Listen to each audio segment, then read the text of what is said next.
No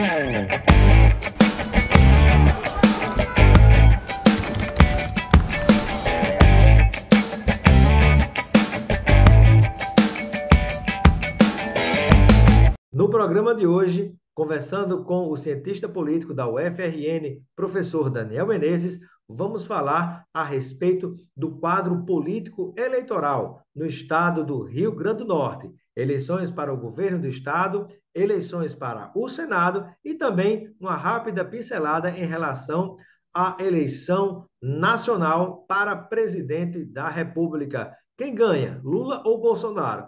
A sua avaliação, né, o seu palpite como analista político, como pesquisador, como professor, né, e com a experiência que tem de realização de muitas pesquisas, né, analisando esse cenário nacional, há uma tendência de fato para que a eleição seja definida no primeiro turno, ou é muito difícil que isso aconteça e a eleição vá para o segundo turno? E se for para o segundo turno, aquela frase que todo mundo geralmente fala assim: ah, segundo turno é uma outra eleição, isso é verdade? É, Primeiro, normalmente, do ponto de vista da repetição desse processo do primeiro para o segundo turno, quando a gente olha o grosso das campanhas, normalmente o segundo turno não é uma nova eleição, né? Não apenas do ponto de vista presidencial, como também das disputas é, para o governo do Estado, ou mesmo para as prefeituras em que essa disputa ocorre através de dois turnos, né? Então, normalmente, quem entra no segundo turno na frente ganha a eleição, né? Então, não há uma renovação da campanha no sentido de tudo começar do zero, né? E a gente ter uma nova disputa eleitoral. A coisa não funciona assim. Eu acredito basicamente em dois cenários, né? Ou a gente vai para o segundo turno, ou então o segundo turno ele é antecipado, né? Há um esvaziamento das outras candidaturas, né? Ciro Gomes, Simone Tebet e outros, né? E outros nomes. E no final das contas, essa disputa que aconteceria no segundo turno já vem logo para o primeiro turno. São dois cenários que eu acredito que são possíveis de acontecer. E como aos poucos vem acontecendo, né? Quando você tinha antes outras pré-candidaturas, como foi a de João Dória, a de Sérgio Moro, a de... Acho que tinha mais uns três ou quatro nomes, né? Tinha o Janones, à medida que eles vão ou desistindo, saindo do cenário, né? Ou mesmo o eleitor dele, ah, ele não vai ganhar mesmo, eu vou voto útil, né? Eu vou votar naquele outro candidato que é mais parecido com quem eu queria, mas eu sei que ele não vai ganhar, então eu vou votar naquele outro candidato. Então, digamos assim, os demais vão desidratar, ou vão desistindo, ou vão desidratando na reta final e faz com que os dois primeiros, cada um cresça um pouco mais, mas talvez ainda mantendo as diferenças de um para o outro, né? Isso, isso. É possível que uma parte do eleitorado pratique já no primeiro turno voto útil, né? É possível. Né? O que é basicamente voto útil? Você tem candidato A, B e C, você queria votar em C, mas C não é competitivo, e aí você deixa C e escolhe entre A e B. É possível que esse comportamento se desenvolva. E o seu palpite é que nós teremos a eleição presidencial definida no primeiro turno ou vamos para o segundo turno presidencial? Eu acho que nós teremos segundo turno, né? Mas eu não descarto aquele outro cenário que eu estabeleci anteriormente. Perfeito. Há alguma dúvida de sua parte, dado o cenário eleitoral, a sequência de pesquisas de todos os institutos que você vem acompanhando, há alguma chance de reversão do quadro por parte do presidente Jair Bolsonaro? Eu acho muito difícil a reversão, é, pelo prognóstico que eu estabeleci anteriormente, né, e pelo prazo mesmo que nós temos, né? É, Há, sem dúvida alguma, certa melhora na economia, né, produzida pela antecipação de receita, por um conjunto de medidas que, em situações normais, elas não seriam aprovadas, né? Há uma certa antecipação daquilo que a gente cresceria em 2003, trazendo esse crescimento para 2023, trazendo esse crescimento para 2022, mas isso não atinge, por exemplo, os eleitores de 0 a 5 salários mínimos, ou atinge em menor proporção. Por quê? Por duas questões, acredito eu. Mesmo que exista o crescimento, a diminuição do desemprego, né? Essa diminuição não tem significado, mesmo quando a pessoa recebe salário, melhoria da condição de vida daquela pessoa, porque o salário não é suficiente, né? Para ela conseguir comer, para ela conseguir pagar um aluguel, alguma coisa desse sentido. E a inflação dos alimentos, a inflação, de uma forma geral, sobre os pobres, ela é muito alta, ela é muito mais alta do que a inflação, por exemplo, para uma pessoa que ganha mais de 5 salários mínimos. E o grande grosso da população vive nessa faixa, de 0 a 5 salários mínimos. Então, eu acho muito difícil, porque você não tem melhoria significativa sobre uma grande camada da população. Perfeito. Muito bem, estamos conversando com o Daniel Menezes, professor da UFRN, cientista político e também com vasta experiência na realização de pesquisas eleitorais. Eu gostaria de perguntar agora, né, olhando para o Rio Grande do Norte, qual é a avaliação que você faz em relação ao atual cenário, né, olhando para essas perspectivas eleitorais. Também há uma expectativa de que a professora Fátima Bezerra, governadora, possa ou não ser reeleita já em primeiro turno, se não, a eleição caminharia para o segundo turno. Eu gostaria de lhe ouvir um pouco, né, o seu prognóstico, os pontos que você considera para fazer a sua análise em relação às eleições estaduais no Rio Grande do Norte. É, a governadora, em busca da reeleição aqui, Fátima Bezerra, ela conseguiu, no período pré-eleitoral, agir de forma muito estratégica no sentido de tirar os principais nomes da disputa, né? Na medida em, por exemplo, que ela consegue cooptar Carlos Eduardo, ela tira por tabela Álvaro Dias, do processo sucessório, porque se Carlos Eduardo veio para Fátima, né, como candidato ao Senado, se Álvaro Dias saísse para o governo do Estado, ele deixaria a Prefeitura de Natal, que é a segunda maior máquina do Estado, nas mãos da sua vice, que é prima de Carlos Eduardo. Então, ao retirar Carlos Eduardo da disputa majoritária para o governo, ela tirou também Álvaro Dias, que é o prefeito de Natal. Então, por tabela, ela acabou atraindo o MDB, acabou atraindo o Ezequiel Ferreira, né, presidente da Assembleia. Então, essa situação, essa composição do ponto de vista estratégico, ela foi muito importante, né? E Fátima ficou diante de candidaturas, acredito eu, muito frágeis do ponto de vista de reunir uma capacidade de conseguir enfrentá-la. Há um nome que é do ex-vice-governador de Robson Faria, né, que exerceu o cargo de governador até 2018, né, que é um nome muito significativo nessa campanha, apesar de que a imprensa local aqui fala pouco a respeito dessa situação. Por que é um nome significativo? Porque ele saiu com forte rejeição, né? Então, ele acaba sendo um bom retrovisor para a Fátima Bezerra, que pegou folhas atrasadas, pegou dados de violência muito elevados, não é? Tanto que no debate eleitoral, por exemplo, promovido pela Band, né, a estratégia da própria Fátima Bezerra, governadora, e dos demais era fazer com que a população entendesse que ali estava o vice de Robson Faria, né, que junto com ele governou o estado do Rio Grande do Norte, e ele tentou se descolar sem sucesso da própria imagem de Robson Faria, né? Então, ela tem um opositor que é ex-vice-governador de um governo muito mal avaliado, isso é um problema muito grave para a candidatura dele, e ela pode também enfrentar, ela deve também enfrentar a candidatura de Stevenson, do senador Stevenson Valentim, que atua um pouco como Bolsonaro atuou em 2018, sendo que em 2022 a campanha não será movida pela antipolítica. Não é a A mesma campanha vai, coisa. a campanha vai ser movida por pautas econômicas, né? As pessoas querem resultados concretos, muito diferente daquilo que aconteceu em 2018. Não é? Então, a candidatura dele carece de apoios, carece de um conjunto de Da situações. própria classe política, né? Uma dificuldade nesses apoios, né?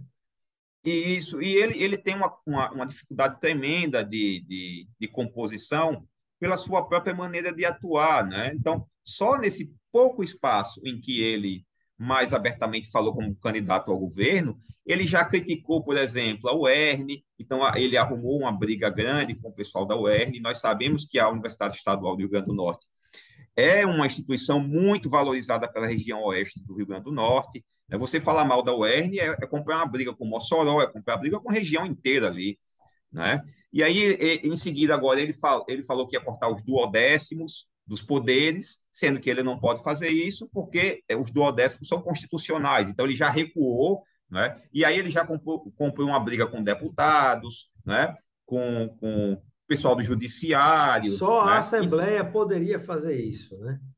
Isso. Então, ele já teve que retornar, né? Voltou atrás.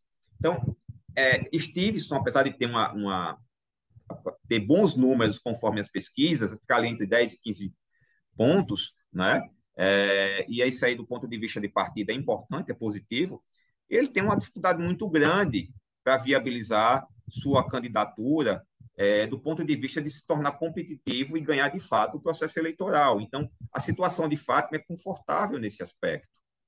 E a sua expectativa é que a decisão no Rio Grande do Norte se dê em primeiro turno ou também seria uma expectativa para a decisão em segundo turno no estado do Rio Grande do Norte? É, assim como em âmbito federal, né, eu trabalho com dois cenários, né? Pode existir voto útil já no primeiro turno, e aí a campanha seria trazida para esse primeiro momento, né? E pode existir o segundo turno. Eu acredito que nós teremos segundo turno. Acredito que nós teremos segundo turno. Por quê? Porque Fátima tem gravitado aqui, conforme as pesquisas, ela tem em torno de 50% de aprovação, né? É diferente de avaliação, né? Que avaliação é ótimo e bom. A aprovação é aprova ou desaprova. Ela tem 50, cerca de 50% de aprovação e cerca de 40% de reprovação.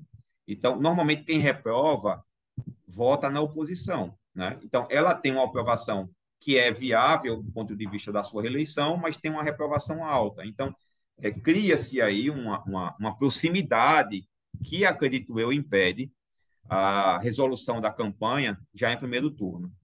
E na sua expectativa, então, indo para o segundo turno, seria apenas para confirmar o resultado do primeiro turno e Fátima Bezerra sendo reeleita ou há alguma chance de quem for com ela para o segundo turno, caso haja segundo turno, de reversão no quadro? Não, eu tenho dito, inclusive, que acho improvável a derrota dela aqui. Acho improvável, porque o cenário é muito positivo para ela, né? Ela colocou as folhas em dia, os Isso dados de impacta em violência, todo o comércio, né? A violência é, diminuiu bastante, né? a violência no estado diminuiu bastante. Ela passou um momento difícil na pandemia, mas ela se recuperou bem. Então, eu acho difícil que ela sofra algum E tipo se de houver revés mais segundo significativo. turno, na sua avaliação, seria com o Stevenson ou seria com o Fábio Dantas? É, hoje, o que a gente percebe é que, com a entrada de Stevenson, né, se Stevenson não tivesse entrado, ele deixou para anunciar sua candidatura já no finalzinho, né, do período pré-eleitoral. Mas, a princípio, nós teríamos apenas Fátima versus Fábio, do ponto de vista dos nomes mais competitivos, né, e Stevenson ingressa. Né? Esse ingresso, por si só, facilita a possibilidade do segundo turno. Né? E o que nós estamos começando a perceber agora, na medida em que novas pesquisas estão saindo, é que Fábio está desidratando e Stevenson está conseguindo manter aquela perspectiva de voto, ou até um pouco ampliar, o que sinaliza para a possibilidade de Stevenson ir para o segundo turno, caso Perfeito. ele aconteça. E para a gente finalizar, como é que você está avaliando o quadro, a disputa para o Senado no estado do Rio Grande do Norte, né? Parece que a coisa está bem embaralhada, né? É, é, Nós temos três candidatos, né? Carlos Eduardo, ex-prefeito, Rogério Marinho, ex-deputado federal e ex-ministro, e o atual deputado federal, Rafael Mota, Rafael Mota. né? É, e as pesquisas têm dado mais ou menos essa diferença, né? Esse percurso é Carlos em primeiro, Rogério em segundo, Rafael Mota em terceiro.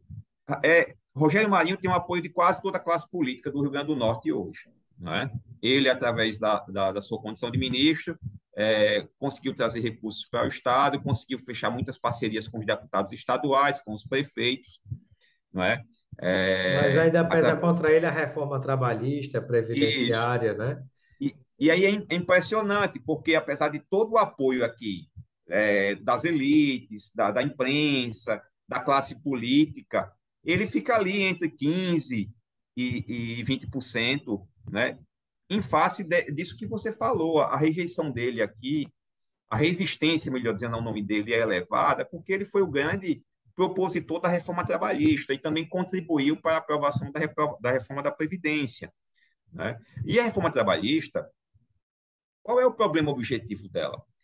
Com a reforma trabalhista, diminuiu o número de desemprego? Diminuiu. A gente tem que ser objetivo com relação aos dados. Mas, ao mesmo tempo, também, o que é que está acontecendo? O achatamento dos salários. E a Né? precarização dos empregos, né?